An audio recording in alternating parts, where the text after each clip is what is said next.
బద్వేలు పట్టణం సిద్ధవటం రోడ్డు నందుగల మహాత్మా జ్యోతిరావు సావిత్రిబాయి పూలే విగ్రహాల వద్ద రజక ముద్దుబిడ్డ గుంటూరు పశ్చిమ తెలుగుదేశం శాసనసభ్యురాలు గల్లా మాధవి చిత్రపటానికి పాలాభిషేకం పూలే ఆశయ సాధన సమితి ఆధ్వర్యాన ఘనంగా నిర్వహించారు.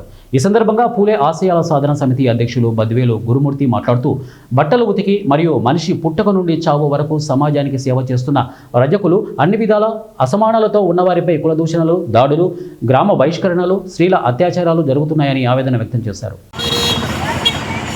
అందరికీ నమస్కారం. నా పేరు బద్వేలు గురుమూర్తి. మరి మహాత్మా జ్యోతిరావు పూలే ఆశయ సాధన సమితి చైర్మన్ను. ఈరోజు మరి మాధవి గారు గల్లా మాధవి లత గారు మరి తెలుగుదేశం శాసనసభ్యురాలు గుంటూరు పశ్చిమ నియోజకవర్గం. మరి నిన్న జరిగినటువంటి అసెంబ్లీ సమావేశాల్లో అన్ని రంగాలలో వెనుకబడినటువంటి రజకుల గురించి రజక బిడ్డలు ఈ విధంగా సామాజికంగా, ఆర్థికంగా అన్ని రంగాలలో వెనుకబడి ఉన్నారు. మరి మా రజక జాతిని ఎస్సీలో చేర్చాలని ఆమె చంద్రబాబు నాయుడికి విజ్ఞప్తి చేయడము మా అందరికీ కూడా ఎంతో హర్షదాయకము. మరి ఆమె యొక్క ఆ రజక బిడ్డ ఆ విధంగా అసెంబ్లీలో మాట్లాడడం ఇంతవరకు ఏ ఎమ్మెల్యే కూడా అసెంబ్లీలో మాట్లాడినటువంటి సందర్భాలు లేవు.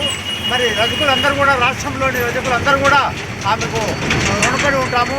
ఆమె రజకుల హృదయాల్లో నిలిచి ఉంటారని సభాముఖంగా తెలియజేసుకుంటూ, అదేవిధంగా చంద్రబాబు నాయుడుకి మేము ఒక విజ్ఞప్తి చేస్తున్నాం. మరి ఏకైక రజక ఎమ్మెల్యే మాధవి లత కాబట్టి ఆమెకు మంత్రి పదవి ఇవ్వాలని సభాముఖంగా మేము డిమాండ్ చేస్తున్నాము, విజ్ఞప్తి చేస్తున్నాము.